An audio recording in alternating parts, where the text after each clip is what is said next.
Buenas noches a todos. Buenas noches a todos, ¿no? Entonces vamos a hacer un breve repaso de las soluciones de exclusión mutua. Hemos visto soluciones enfocadas en lo que es espera ocupada, ¿no? Y ahí hablamos de la revisión constante de una variable. Hemos visto soluciones como deshabilitar interrupciones, la variable candado, la alternancia estricta, la instrucción TCL de forma teórica y el algoritmo de Peterson, ¿no? Y finalmente hemos terminado con lo que era semáforos. Quedaría pendiente todavía lo de monitores, ya lo voy a dejar pendiente. He visto algunos detalles que prefiero tenerlos más claros para poder explicarles mucho mejor, ¿no? En el caso de semáforos, que voy a volver a retomar, hablamos de que existen dos tipos de semáforo, ¿no? Semáforo general, semáforo binario o mutex, ¿no? Y la idea de un semáforo es usarlo para, o bien podría ser para ingresar a la región crítica si es un semáforo binario de 1 o 0, o también para control de cantidad de recursos disponibles, ¿no? Entonces el semáforo inicia en la cantidad total de recursos, por ejemplo, 5 impresoras o 3 impresoras, y según se va asignando a un proceso, se va descontando, se va haciendo un decremento de la variable semáforo, ¿no? Cuando la variable semáforo es 0, quiere decir que no hay ningún recurso disponible y el proceso tiene que esperar, pero no es un esperar ocupado, ¿no? Sino que es un dormir, ¿no? Entonces, y se hace una lista de procesos y según se va desocupando también, bueno, refiero que la variable semáforo se incrementa, es decir, me indica que hay disponibilidad. El primero que está en la cola se despierta para que se le pueda asignar, ¿no? Esa es la idea general de semáforos, ¿ya? ¿Qué nos faltó ver en la parte práctica? Estuvimos viendo un poco volveremos a ver el código, ¿no? Justo ahí terminamos, ¿no? En la parte de, ah, vamos a poner un momentito pausa la grabación. Voy a revisar la máquina. Ya, sí, la máquina ya reaccionó. Vamos a venir aquí.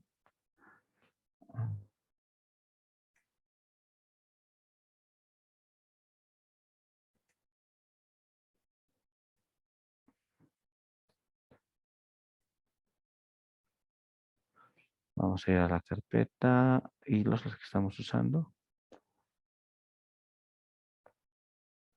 Ya. Y el ejemplo semáforo. Sí, entonces ya lo hicimos correr. Y dijimos, ¿no? Que el sendWait es el down semáforo y el sendPost es up semáforo. Y este sería el sendInit, ¿ya? Vamos a abrir una nueva terminal.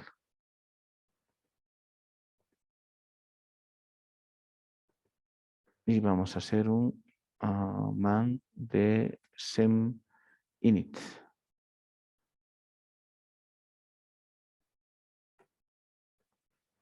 ¿ya?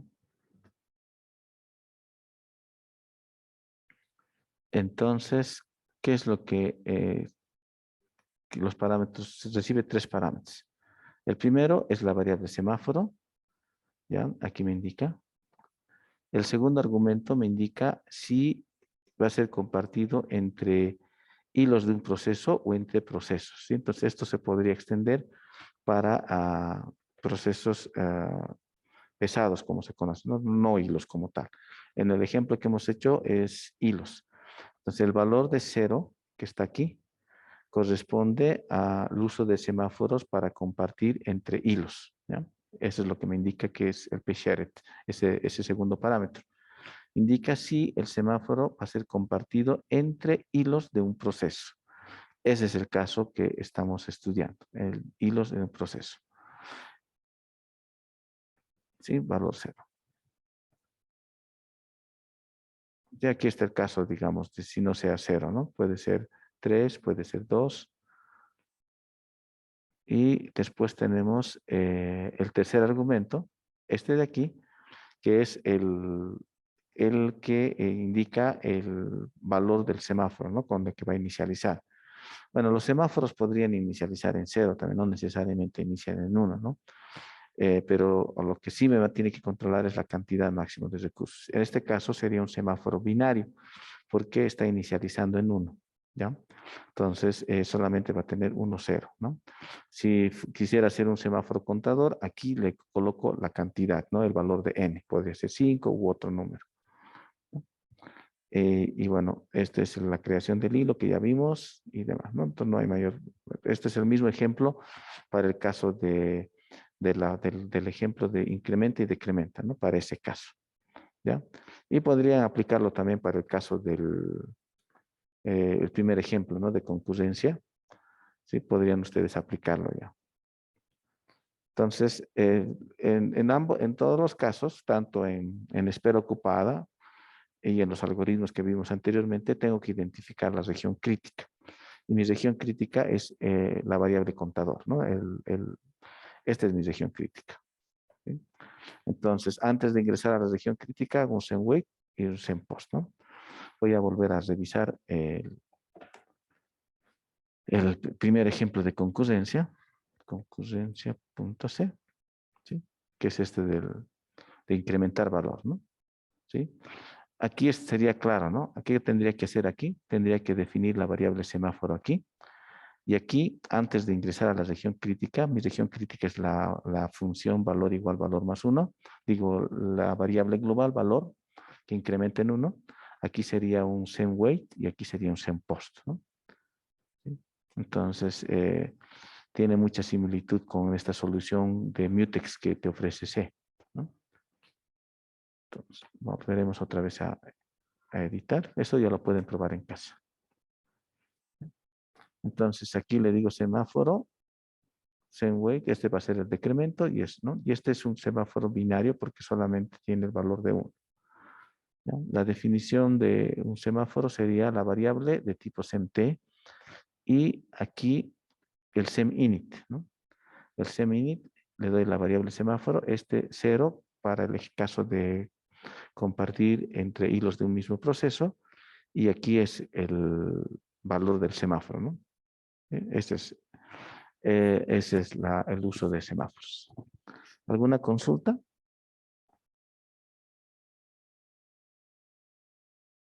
Ya.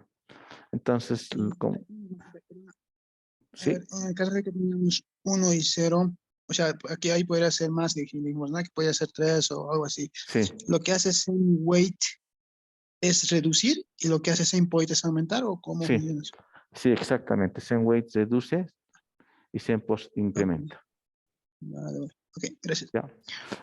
Vamos a ver más adelante.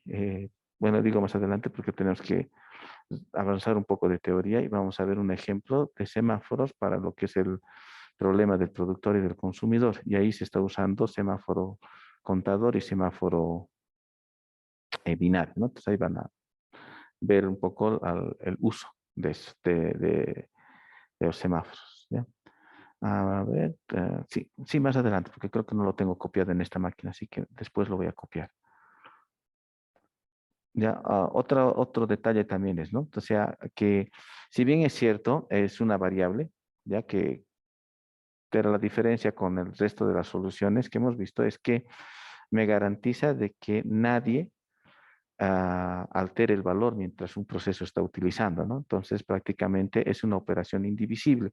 El sem-wait, que es un decrementar semáforo, es una operación indivisible atómica, o sea, es decir, nadie va a tener acceso, ¿no? Va a ser como protegido, ¿no? Entonces, el proceso que tenga el sem-wait se asegura de que termine la operación de decrementar, ¿no? Esa es la diferencia, ¿ya? Y por eso también encontramos que en las otras soluciones, cuando aumentamos la cantidad de ciclos, ¿sí? Porque hemos probado hasta 100,000 sin problemas, pero lo aumentamos hasta 10 millones y empieza a colgarse o a sacar valores erróneos, ¿no? Ya que las variables que está utilizando son variables globales también, y en algún momento pueden que dos procesos lean el mismo valor, ocasionando alteración del resultado, ¿no? ¿Sí? Ese detalle, tomar en cuenta, ¿ya? Tanto esta solución de semáforo como la de mutex, ya desde la implementación está asegurándote de que ningún proceso va a poder acceder mientras se realiza la operación correspondiente. En el caso de mutex, el mutex lock, nadie más va a hacer lock y unlock nadie más, ¿no? Y en este caso, send wait, send post. ¿Sí? ¿Estamos de acuerdo? Es entonces, es como que está garantizado, ¿no? Es como una instrucción, es como si fuera una sola instrucción, ¿no? No que se va a garantizar, aunque sabemos que internamente este decremento implica 3 operaciones en bajo nivel. Esas 3 operaciones se va a ejecutar como si fueran una sola. No va a haber la interrupción o que otro proceso mientras esté moviendo a memoria, el otro esté haciendo incremento, no va a pasar eso. Eso tienen que tomar en cuenta, ¿sí? Volvemos a recordar otra vez, ¿no? Una operación tan simple como incrementar un valor implica en bajo nivel 3 operaciones. Y al ser 3 operaciones, hace posible de que un proceso, mientras uno está en la operación, en la instrucción 1, el otro podría también ejecutar al mismo tiempo la 1 y después ejecutar la 2, y el otro cree que leyó un valor X y hace el cambio, ¿no? Entonces podría darse ese caso, ¿no? Entonces eso lo hemos estudiado y vamos a recordarnos, ¿no? De esos problemas de concurrencia. Y estamos usando hilos justamente para poder generar justamente esa situación de acceso pseudo paralelo o casi simultáneo a una variable global, a una variable compartida. Bueno, entonces espero también que el concepto de hilos haya quedado claro, ¿no? Entonces, eso de hilo de ejecución que está asociado a una porción de código que es una función o un procedimiento, lo cual me permite separar la ejecución de forma independiente, ¿no? Entonces, y eso me da también la posibilidad de generar las condiciones de carrera, ¿no? De poder acceder al mismo tiempo a un mismo recurso compartido. Bien, entonces con esto terminamos, digamos, esto de las soluciones de exclusión mutua, ¿ya? Vamos a empezar un nuevo tópico que se conoce como paso de mensajes, ¿ya? Volvemos a hablar de las soluciones de exclusión mutua y ya hicimos el resumen de qué se trata eso. Hablamos de la espera ocupada, todo eso ya hablamos. Pero a toda esta lista que hemos hablado de semáforos, monitores, mutex, le vamos a inventar uno más que es paso de mensajes, ¿no? ¿Sí? Entonces volvemos a recordar, la exclusión mutua es asegurarme que solamente uno esté en la región crítica, ¿no? Entonces, todos estos algoritmos lo que buscan es que solamente uno esté en la región crítica, no estén dos, ¿no? Dos procesos o más, solo uno. Y además de que, bueno, tengo que asegurarme de que sea una entrada eventual. ¿Qué es bueno, estos semáforos monitores? Ahora sí, ya no vamos a volver. Bueno, era más o menos un resumen de lo que ya hablamos anteriormente. Lo único que aquí voy a agregar es que estas soluciones que hemos visto, log, alternancia, están pensados en, en un escenario en la cual se comparte un solo espacio de memoria, ¿sí? O sea, en el equipo que hemos probado, ¿no? Es una máquina y es un programa. Dentro del programa tengo 2 hilos de ejecución y ese es el ejemplo, ¿no? Estas soluciones que hemos visto no van a funcionar en sistemas distribuidos, en el cual voy a tener procesadores separados, ¿no? Y cada máquina va a tener su propia memoria, ¿sí? Entonces, ahí es, digamos, cómo es que sincronizo, cómo es que eh, comparto información, cómo es que, ¿no? O sea, tiene una connotación diferente, ¿ya? ¿Ya? Cuando estamos hablando de diferentes máquinas. Vamos a hacer un pequeño gráfico aquí. Anotaremos, ¿ya? Entonces, vamos a gozar. ¿Ya? Este va a ser una PC y este va a ser otra PC. Aquí tengo entonces, aquí dentro tengo un proceso 1, proceso 2, y aquí podría tener, aquí también va a tener sus procesos, proceso, digamos, eh, P1, vamos a ponerlo así, PP2, ¿no? Entonces, cada equipo, me refiero a cada máquina representa un CPU y su memoria, ¿ya? O sea, va a tener acceso me refiero que bueno, si tomamos solamente uno de estos cuadrados, es el ejemplo que hicimos, ¿no? Es es el acceso a un CPU y literalmente en nuestros equipos solo tenemos un CPU, ¿no? No tenemos multiproceso, ¿no? Multi-CPUs, ¿no? Tenemos uno solo. Entonces, estamos compartiendo recursos entre diferentes procesos, ¿no? Es lo que hablamos también de multiprogramación, múltiples programas que están corriendo a la vez y todos están accediendo y haciendo uso de procesador, ¿sí? Entonces, todas las soluciones que se ha visto es para el caso de que proceso 1, proceso 2 puedan en algún momento competir por el acceso a un recurso, ¿no? Escribir en una variable, por ejemplo, ¿ya? Pero esta solución no me va a servir cuando quiero hacer algo similar, pero ya compartiendo con máquinas que están entre máquinas, ¿no? Sí, puede que, digamos, este proceso no necesite acceder, digamos, a una impresora que está aquí externo y esta otra máquina también, ¿sí?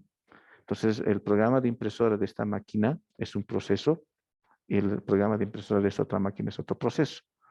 Entonces, también vamos a tener el escenario de que eh, de crearse una situación de condición de carrera en acceder a un recurso, ¿ya? Entonces, ese es el problema, ¿no? Entonces, necesito pensar en una solución que me permita trabajar ya en procesos, trabajar con procesos que están corriendo en diferentes máquinas, ¿ya? Entonces, esto es ampliar un poco más allá de mi espacio local, que es mi PC, un solo CPU, una sola memoria, pensar en que voy a compartir con procesos que están en otra máquina, ¿sí? Todo lo que vamos a ver hacia adelante en la parte teórica es también, ha sido en cierto modo la base de lo que conocemos como redes de computadoras, ¿ya? ¿Sí? De hecho, como malla curricular, primero tienes sistemas operativos y después tienes la materia de redes, ¿sí? Entonces, como que primero se hizo la teoría de sistemas operativos y a partir de la teoría de sistemas operativos se ha empezado a sentar las bases y los principios de lo que es redes de computadoras, ¿no? Y vamos a ver algunos detalles que realmente te van a mostrar cómo ya en la teoría de sistemas operativos se ha empezado a sentar las bases de conceptos de redes, ¿no? De redes ¿no? Porque estamos hablando de procesos que están corriendo en diferentes máquinas. Y bueno, cuando hablamos también de procesos que están corriendo en diferentes máquinas, aparece indirectamente algo como que estas máquinas lo que van a hacer es pasar información, ¿no? ¿Sí?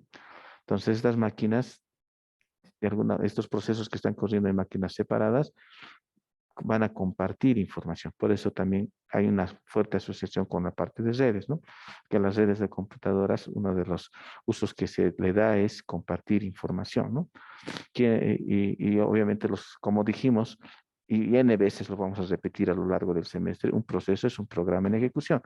Entonces, mi programa, digamos que está de mensajería, que está enviando mensajes a la otra máquina, es un proceso, el otro es otro, son procesos, ¿sí?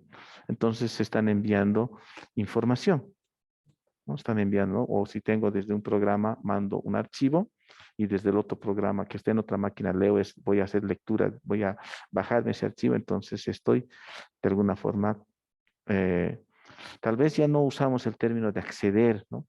O como en el caso de que hemos visto escribir en una variable global, ¿no?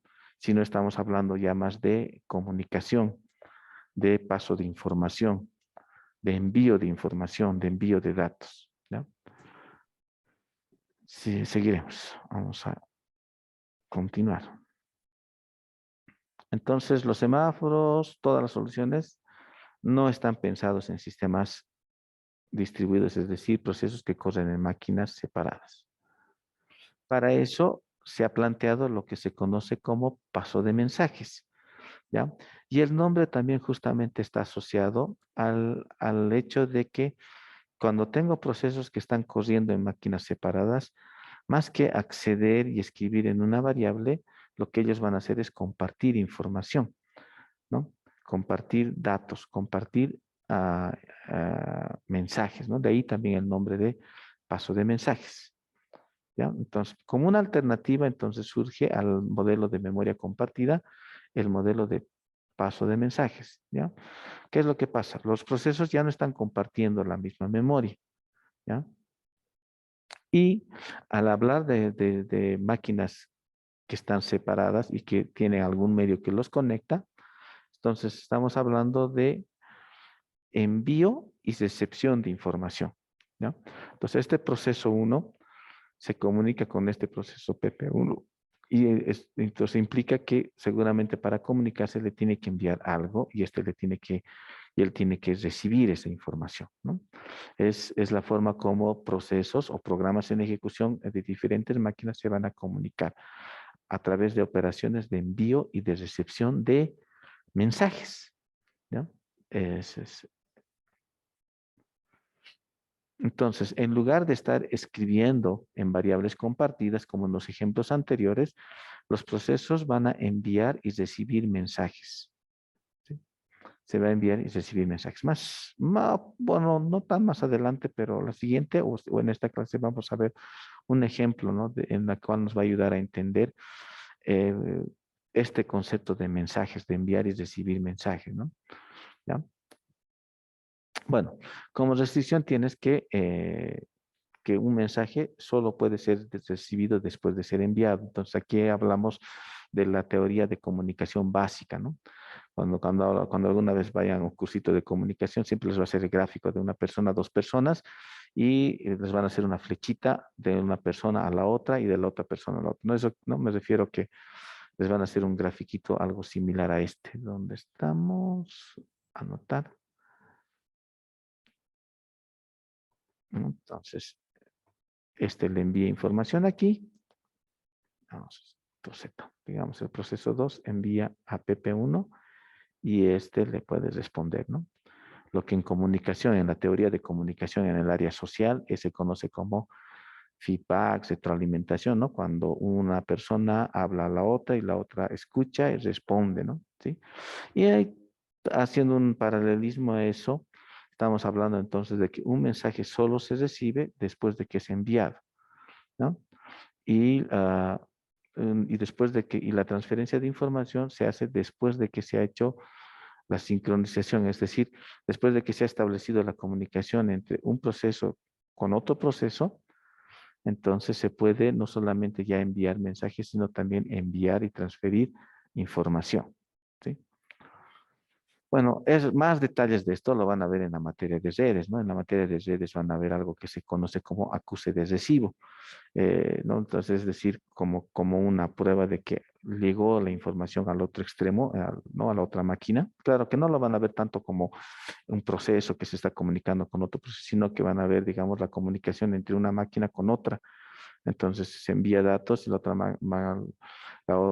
otra máquina manda señal de que ha recibido información. Entonces, cuando el otro ah, encu- ah, tiene la notificación de que se ha establecido la conexión, entonces empieza la transferencia de datos, ¿no? ¿Ya? Entonces, como les digo, esos detalles los van a estudiar en redes, así muy a profundidad, pero todo ha empezado, digamos, en la teoría de sistemas operativos, ¿no? ¿Sí? Como dijimos en un slide anterior, ah, estamos pensando ya no tanto en escribir en una variable compartida, sino en que quiero compartir información entre procesos que están corriendo en máquinas separadas.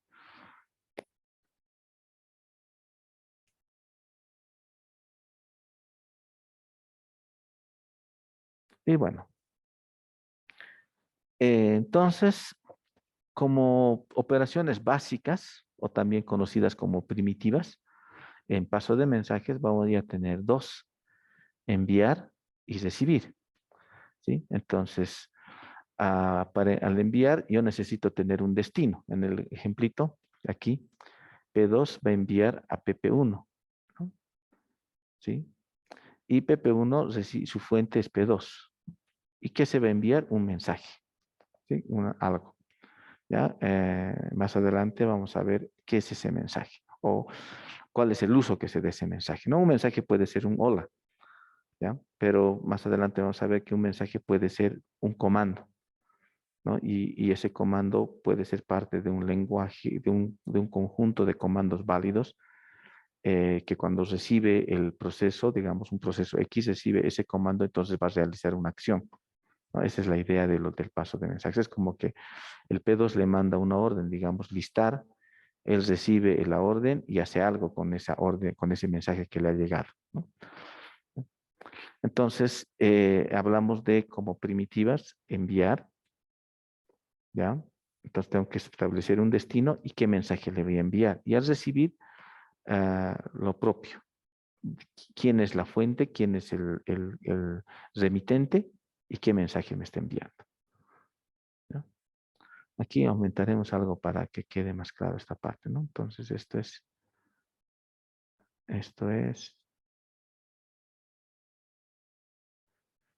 PC1 y esto es la PC2, ¿no? Y podría ser, ¿sí? Entonces son dos computadoras, cada uno con su CPU y su memoria, procesos que están corriendo y lo que se necesita es que procesos que están corriendo en PCs separadas y se está planteando como solución usar un sistema de envío o también conocido como paso de mensajes. Las operaciones básicas van a ser enviar definiendo el destino y qué mensaje se va a enviar y es recibir definiendo el remitente y el mensaje. ¿Hasta aquí alguna duda? ¿Está todo claro? ¿Alguna consulta? Ya, seguiremos si no hay consultas.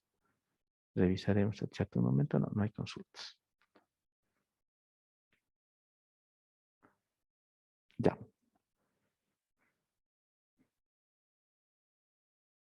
Bueno, al recibir se podría establecer algunas condiciones. Por ejemplo, si no hubiera mensajes disponibles, el receptor se puede bloquear hasta que exista algún mensaje, ¿no? O retomar también un mensaje de error en caso de que hubo alguna falla en la recepción de mensaje, ¿no?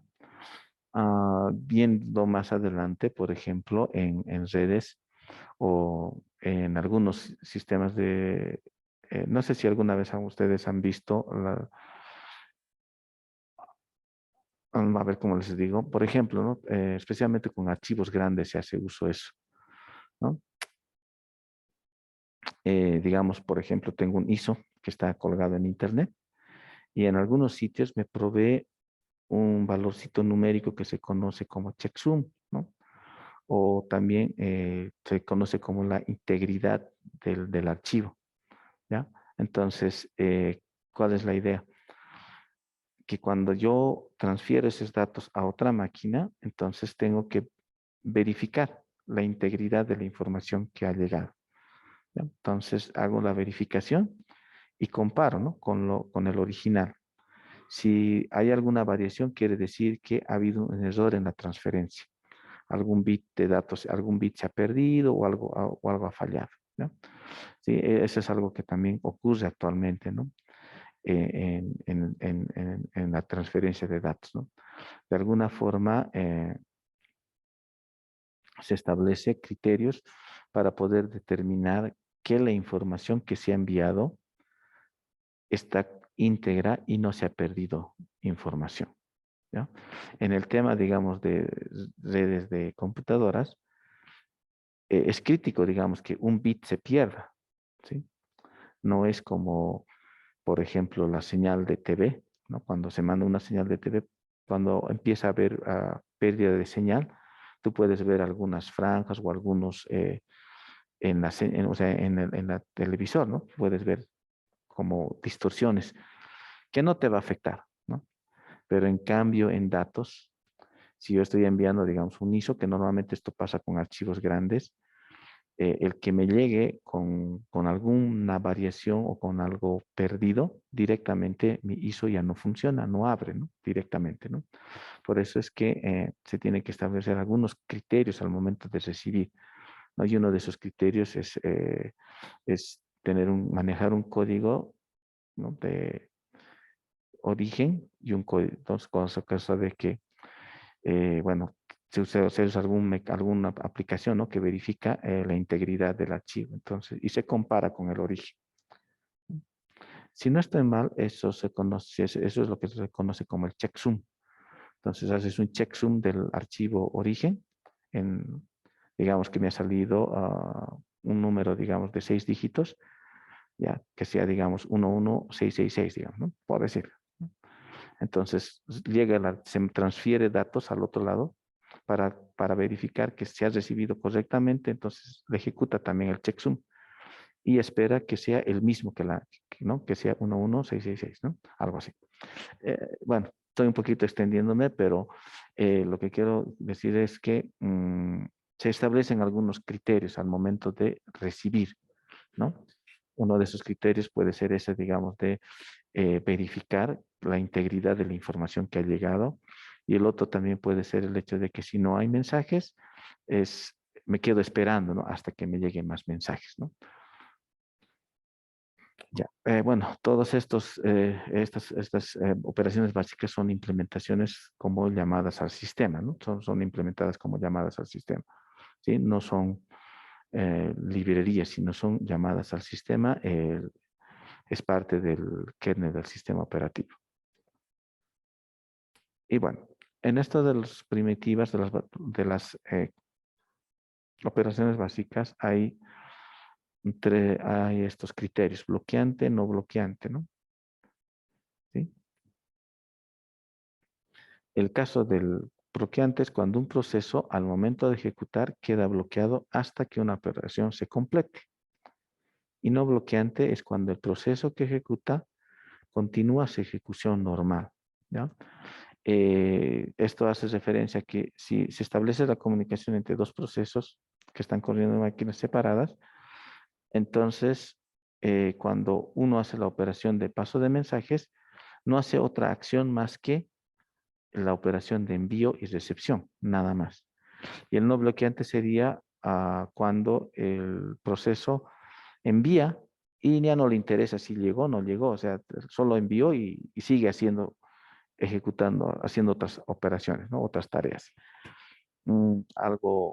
Esto sería más o menos como, esto de bloqueante y no bloqueante sería más o menos, no bloqueante sería como cuando tú le llamas a un adolescente, ¿no? Entonces un adolescente está en el teléfono. Normalmente todos, no digo que todos, pero una mayoría, ¿no? Están haciendo, bueno, no sé si han visto esta escena, ¿no? Su papá le está llamando y le está diciendo un montón de cosas, y lo único que el otro responde, ¿no? Y está haciendo otras cosas ahí, haciendo cualquier otra cosa, ¿no? ¿Sí? Ese es más o menos, esa es una alegoría, digamos, de no bloqueante. Sí, estoy escuchando, sí estoy recepcionando, pero no me estoy bloqueando porque estoy haciendo otras acciones. Bloqueante es cuando realmente cuando esas comunicaciones, ¿no?, en la cual tú hables el teléfono y realmente estás atento a lo que la otra persona te está diciendo. No haces más que escucharle o no haces más que enviarle información, ¿no? Entonces, esa es la idea de bloqueante y no bloqueante.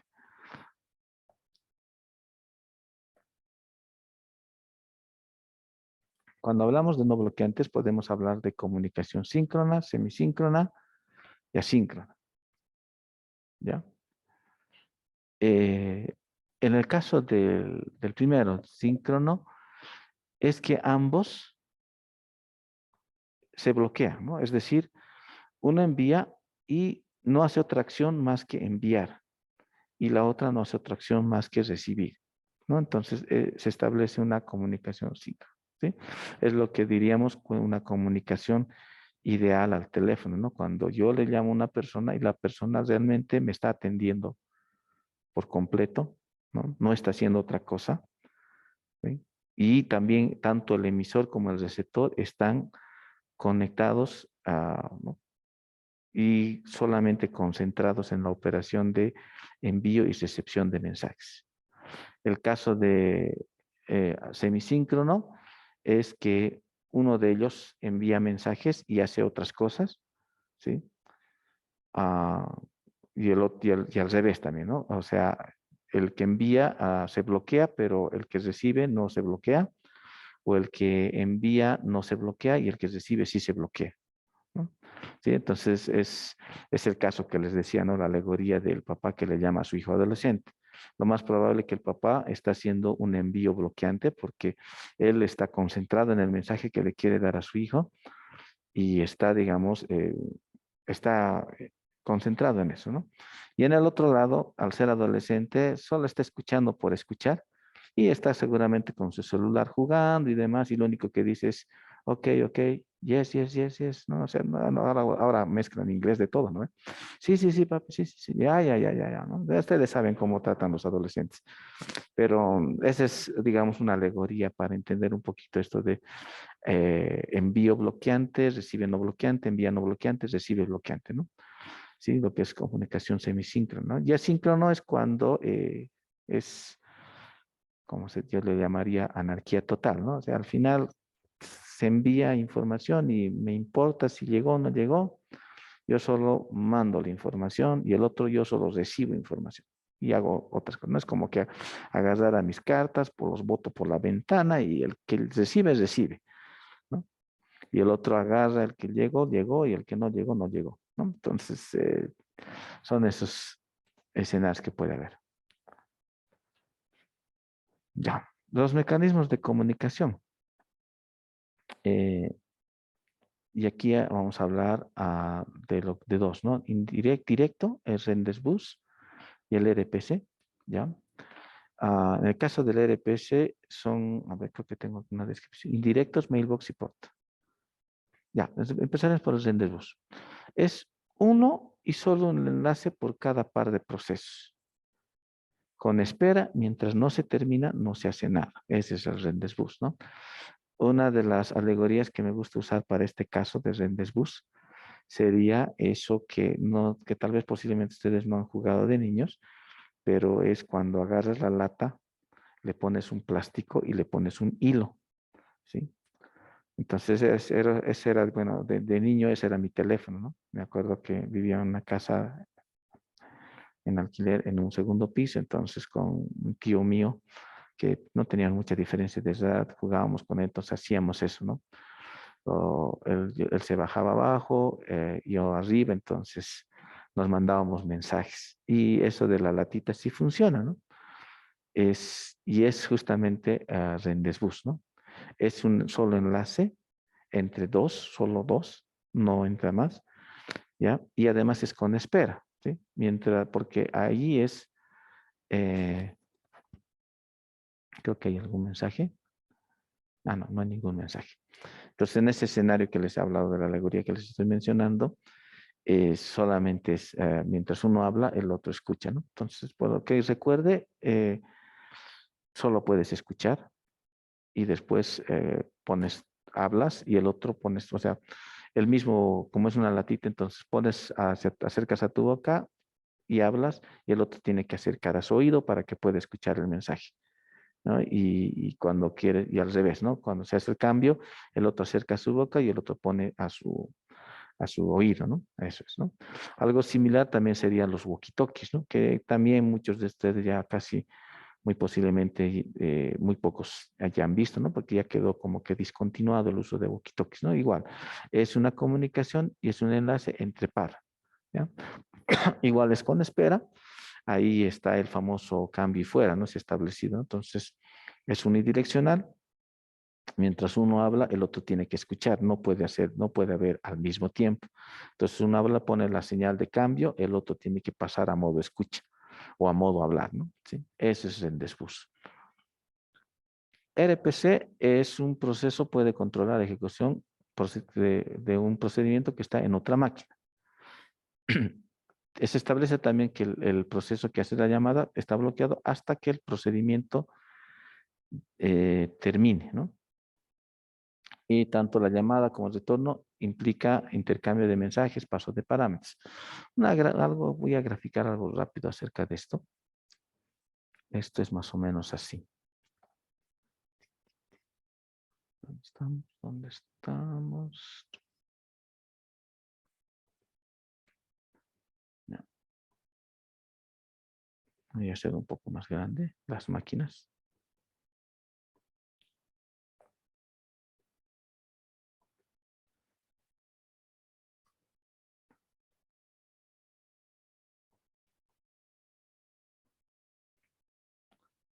¿ya?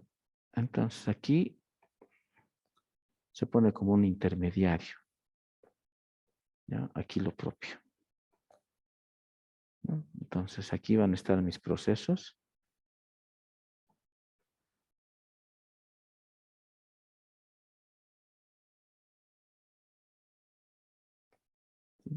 Entonces, la idea de esto es que se establece, digamos, este proceso, va a establecer una comunicación con este otro, pero la comunicación no va a ser directa entre el proceso. Aquí está mi P1.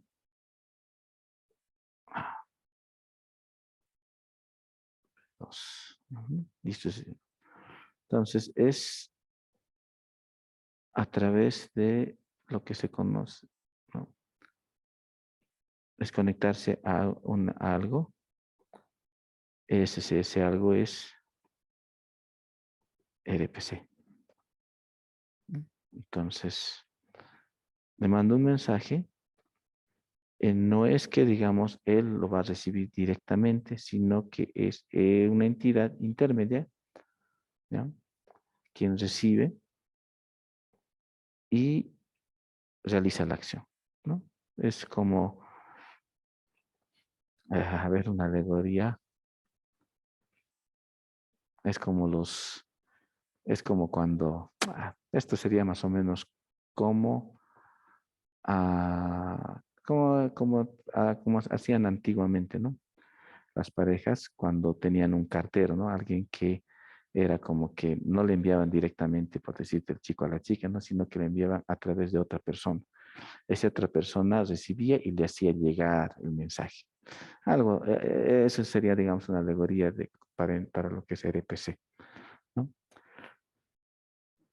Sí, entonces, si hago, pero la orientación también de esto es poder ya indicarle que en esta máquina ejecute, no está, va más allá, digamos, de intercambiar mensajes, pasar, ¿no? Sino es también ejecutar algo en la otra máquina, ¿sí? Entonces, yo, digamos, quiero ejecutar algo en esta máquina, entonces hago mi solicitud, se comunica con este otro lado y este es el que ejecuta. Entonces, no es, digamos, primero no es una comunicación directa entre procesos, sino que eh, es invocar para la ejecución de un procedimiento, una función de forma remota. De ahí su nombre de remote, de RPC, que viene de Remote Procedure Call, ¿no? Es como hacer la ejecución de una función, pero que está en otra máquina. Entonces, para eso yo hago mi solicitud, se comunican estas dos entidades, recibe el mensaje de lo que tiene que ejecutar y este es el que ejecuta. Y lo mismo, este proceso puede pedirle que se ejecute algo a este otro lado. Entonces, el proceso 1 establece la comunicación, se establece la comunicación para la ejecución remota de un procedimiento. ¿Ya? Eso es. ¿Alguna consulta? Ingeniero, el RPC es el que ejecuta, ¿no? Sí, La consulta. sí, es el que se ejecuta, digamos, en la máquina remota, ¿no? Entonces, no es que va a ser, digamos, la llamada directa, ¿no? Entonces, a través del RPC, el RPC recibe y el RPC es el que ejecuta. Y después le devuelve a la otra entidad la respuesta. ¿Ya? Está bien, ingeniero, gracias.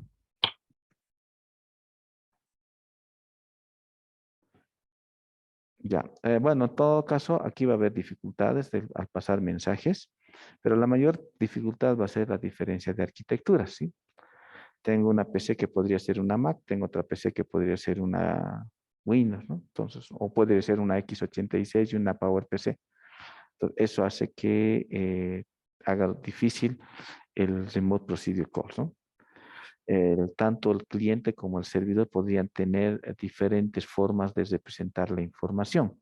Entonces, de ahí también nace la necesidad de mantener un mismo lenguaje, ¿no? ¿sí? Lo que conocemos actualmente como protocolo, ¿no? ¿Sí? Tenemos, por ejemplo, el protocolo HTTP, que te establece una forma de comunicarse, ¿no? ¿No? El protocolo HTTP es el protocolo que se utiliza para web. Y no importa que te navegues desde tu celular o desde una PC o una Mac, al final, como ya está establecido un protocolo de comunicación que es básicamente un conjunto de comandos, cabeceras de reglas bien definidas que todos respetan. Entonces, de ese modo, digamos, se puede hacer la comunicación entre diferentes arquitecturas, ¿no? En el caso de RPC, digamos, todavía, digamos, cuando no tiene ese caso, entonces hace difícil poder hacer remote procedure calls entre diferentes arquitecturas, ¿no? Esa es la dificultad. Y aparte de eso, siempre si nos ponemos a pensar, eh, si volvemos un poquito atrás y otra vez hablando de la última clase, hemos empezado primero entre un proceso, separarlo en hilos de ejecución, ¿no? Y ver cómo coordinamos o cómo estos dos procesos van a coordinar el acceso, ¿ya? Después de eso, entonces he pensado, si puedo hacer que dos procesos puedan coordinar en escribir en una variable, ¿qué pasa si estos dos procesos están en máquinas separadas, ¿no? Pero ahí ya no van a escribir variables. Ahí, ¿qué tienen que hacer? Pues pueden mandarse mensajes. Ok, listo. Entonces aquí empezamos a hablar de lo primero en la comunicación, ¿no? Como ha empezado también hacia nivel en la humanidad, ¿no? Entonces cuando hablamos de comunicación usando un dispositivo, primero, digamos, era de 2 a 2, ¿no? ¿Sí? De 2 a 2 y después puedo llamar a otras personas más distantes. Entonces ha ido como que un poco creciendo, ¿no? Más o menos algo similar está sucediendo en la teoría, ¿no? Al momento de todo esto, se estaba empezando a pensar, digamos, ya directamente a cómo me voy a comunicar entre máquinas, ¿no? Cómo voy a hacer la conexión entre dos equipos, ¿sí? Y cómo se van a comunicar. Y de ahí, bueno, si me puedo comunicar, entonces también le puedo mandar al otro equipo una orden, que haga que haga algo, ¿no? ¿Sí? La idea también de comunicar no solamente es decirse hola, sino también es poder, digamos, pedirle a la otra máquina que ejecute un programa, ¿sí? Entonces de ahí salió también lo de Remote Procedure Call, ¿no? El poder que un proceso pueda comunicarse con una máquina, con otra máquina y le pueda ejecutar una función, un procedimiento remoto, ¿ya? Pero esa era la idea inicial, ¿sí? ¿No? Entonces de ahí empezó a hablarse de lo que hasta ahorita conocemos como cliente y servidor, ¿no? El cliente es el que hace solicitudes y el servidor es el que ejecuta, ¿no? Entonces yo tengo un cliente que me dice que, digamos que, por ejemplo, le digo que valide un usuario, entonces mi servidor es el que va a ejecutar y va a validar el usuario, ¿no? Hago una petición, el servidor me responde, ¿no? Es la idea. Otros mecanismos, RMI Java, ¿ya? Es el usado por Java para poder interactuar entre máquinas virtuales Java, ¿no? Que puedan estar en distintas máquinas. Y el otro es mailboxes y puertos, ¿no? Y bueno, aquí sí voy a entrar un poco en más detalle, porque los mailboxes y puertos, lo que vamos a ver es bastante abstracto, pero que han tenido su aplicación actual en la vida real, ¿ya? Comenzaremos.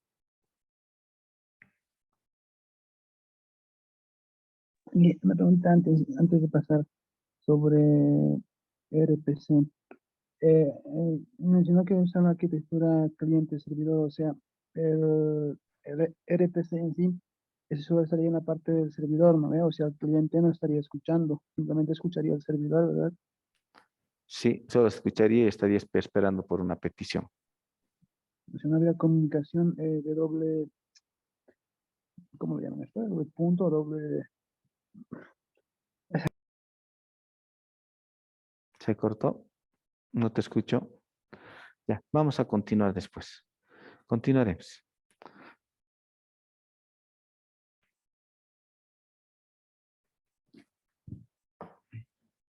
Bueno, en todo caso, creo, bueno, no sé si a qué lado está, un poquito, volviendo a recordar, resumir. Lo de Remote Procedure Code entra en la categoría eh, de directo, ¿no? ¿Sí? La idea de directo es establecer la comunicación prácticamente entre dos entidades, nada más, ¿sí? Lo que actualmente conocemos como cliente-servidor es algo mucho más amplio, ¿no? ¿Sí? Es un servidor y tienes muchos clientes. Y estos clientes al mismo tiempo se están conectando, ¿no? ¿Sí? Entonces, eso es lo que actualmente tenemos, ¿no? Entonces, tenemos muchos clientes y tienes un servidor, ¿no? Cuando hablamos de cliente-servidor, ¿sí? Y actualmente sí, digamos, pues, un cliente le manda una petición que puede ser, digamos, borrar, o podría ser, digamos, ya, por ejemplo, digamos, tengo un servidor de base de datos aquí y tengo mi cliente de base de datos, múltiples clientes. Estos múltiples clientes pueden mandarle la orden de borrar datos, ¿no?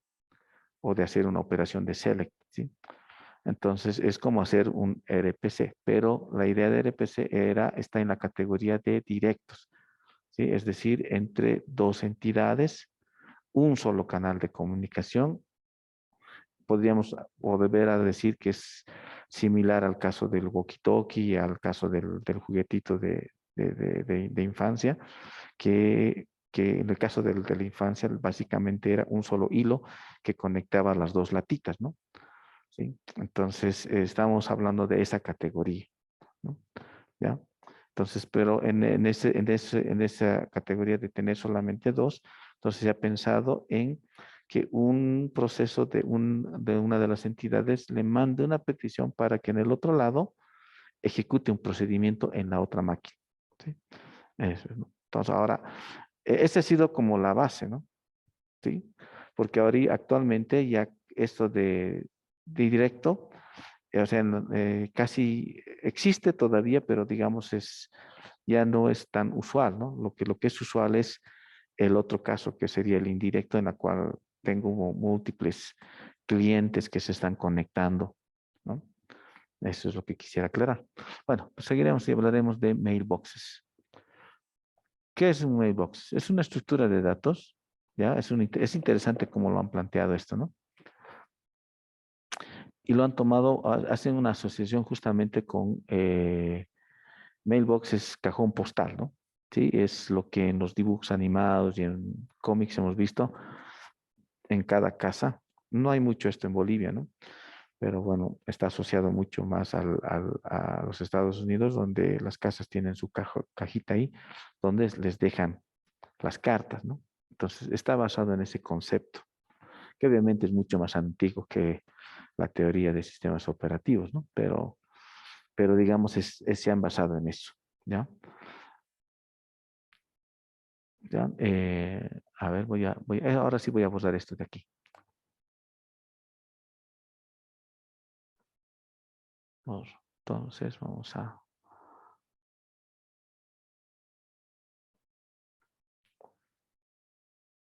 ahora vamos a hacer esto de aquí, ¿dónde estamos?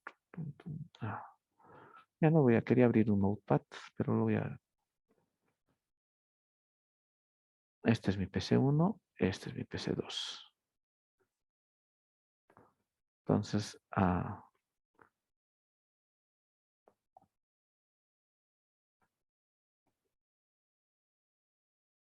¿ya? Y podría tener aquí más.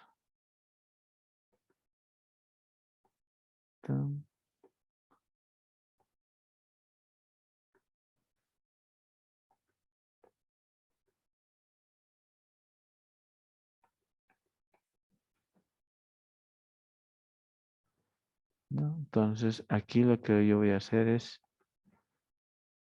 voy a hacer una cajita, ¿ya?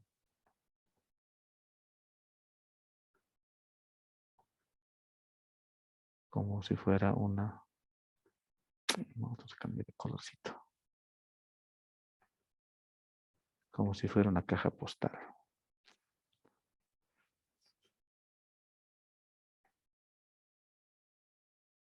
Listo. Entonces, ¿cuál es la idea ahora? ¿Ya? Entonces, pues, noten primero, cuando hemos hablado y ha hecho la alegoría, estamos hablando básicamente de una conexión directa que también actualmente se conoce punto a punto, ¿no? Cuando hablamos que dos entidades físicamente están conectadas, ¿sí? Sí, actualmente todavía, digamos, se puede hacer ese tipo de conexión.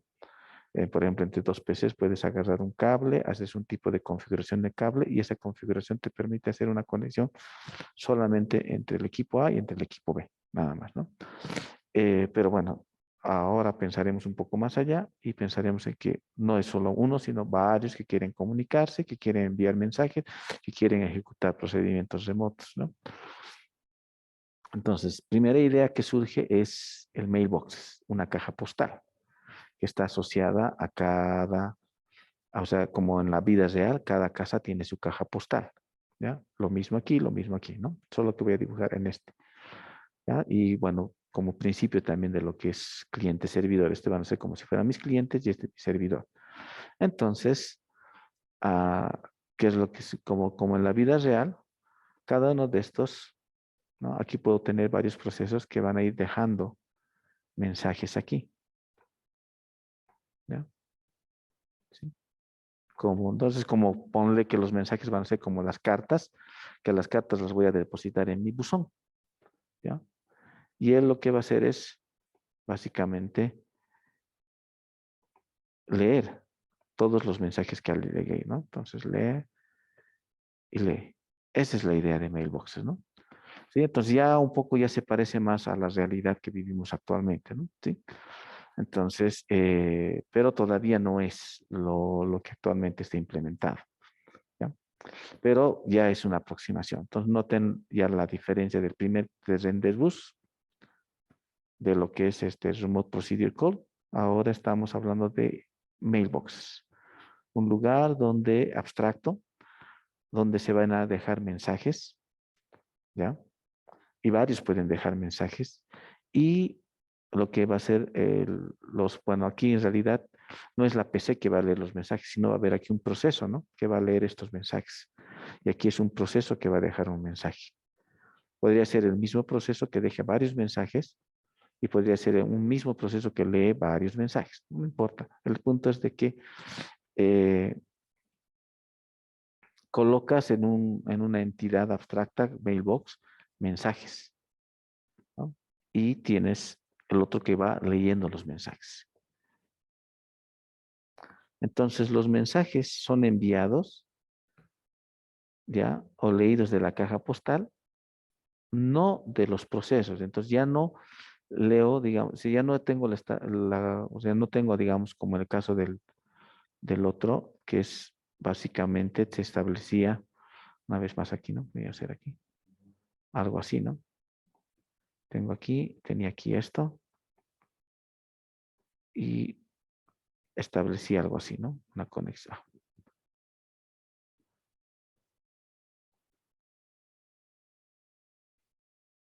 ¿Sí? No es ese caso. ¿Ya? Eso noten esa diferencia, ¿no? No es que voy a leer del proceso, sino que voy a leer del mailbox. ¿Ya? Entonces, cualquier cosa que me le llegue, ya no estoy leyendo del proceso, sino del mailbox. ¿Ya? Ahora, esto también del mailbox, como en la vida real, físicamente es una caja, ¿no? Que tiene una cierta capacidad. Entonces, en algún momento se llena. En la vida real, cuando se llena, te lo botan tu paquete ahí en el piso, ¿no? Aquí ya en el mundo, en la teoría de sistemas operativos, decimos que cuando se existe la caja postal llena, entonces se tiene que suspender, ese proceso tiene que entrar en espera hasta que la caja postal esté libre para poder dejar mensaje, ¿ya? Eso, digamos, es la variante con relación a la vida real. La vida real es llenas, llenas, llenas. Si no hay espacio, lo dejan en el piso, en el piso, en el piso y se va ahí, ¿ya? Pero eso espero que haya quedado claro, ¿no? Entonces, primero empezamos, una vez más, entre comunicación entre un proceso uno con un proceso que está corriendo en otra máquina, directo, ¿no? Después pensamos de que en que voy a hacer procedimientos remotos, pero no voy a ser tan directo entre procesos, pero sí me voy a comunicar entre una máquina y la otra máquina a través de un intermediario, ¿no? Entonces el proceso se comunica con ese intermediario, el intermediario es el que ejecuta, ¿no? Ahora, en este caso, pongo una cosa intermedia, también es un intermediario en cierto modo, pero la diferencia es de que este intermediario está abierto a recibir mensajes de distintos procesos, ¿no? Ya no de uno solo. Y tampoco se establece una comunicación directa entre dos procesos, sino simplemente es, me dejan mensaje en mi mailbox y yo voy haciendo la lectura de mi mailbox, ¿no? Ahora, ¿quién me haya enviado? Recién yo voy a ver quién me envió, pero lo único que hago es simplemente lo dejo a esa cajita ahí, mi caja postal, y ahí me van dejando todos los mensajes. ¿Alguna consulta? Ya, si no hay consulta, continuamos. Y aquí llegamos a algo que se conoce como puertos, ¿ya? Que consiste es una extensión del concepto de mailboxes, ¿ya?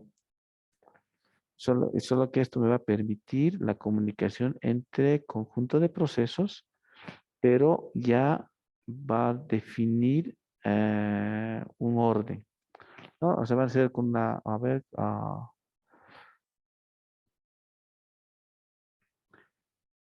va a ser como, bueno, voy a ir directamente a este último punto, ¿no? Cada puerto va a ser como una única caja postal. Es como que esta PC estableciera, vamos a venir aquí, varias cajas postales, ¿no? Es como si estableciera esta para cartas, esta para paquetes, este otro para paquetes grandes, ¿no? Algo así, ¿no? Es como que una misma PC o una casa tuviera unas 2, 3, 4, 5 cajas postales y cada uno va a recibir de diferentes destinatarios. Digamos que en uno solamente recibe sobres, en la otra recibe paquetes, en la otra recibe, digamos, revistas, así, ¿no? Algo así, ¿ya? Y bueno, nos queda bueno, vamos a quedar aquí en puertos. La siguiente vamos a continuar, ¿ya? El día sábado. Ah, porque vamos a ver un poco en la máquina. Bueno, en realidad lo vemos en la máquina y con esto tendría que quedar claro, ¿no? Y ver, digamos, la utilidad, digamos, de este concepto de puertos, que al final ha partido de lo que es un mailbox, ¿no? Quedaremos entonces aquí.